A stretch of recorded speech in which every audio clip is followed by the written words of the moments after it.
Update single bar in Matplotlib.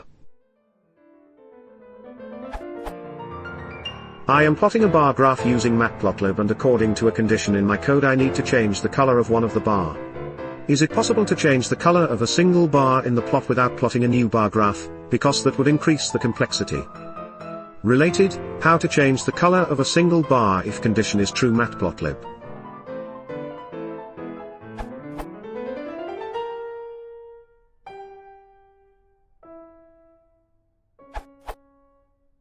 Matplotlib.plot.bar returns a matplotlib.container.bar container, in which the individual bars are stored as matplotlib.patches.rectangle objects.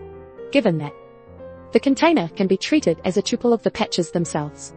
Additionally, you can access these in further parameters by the attributes. You can extract the patch for the specific bar or bars you want and change its color. An example.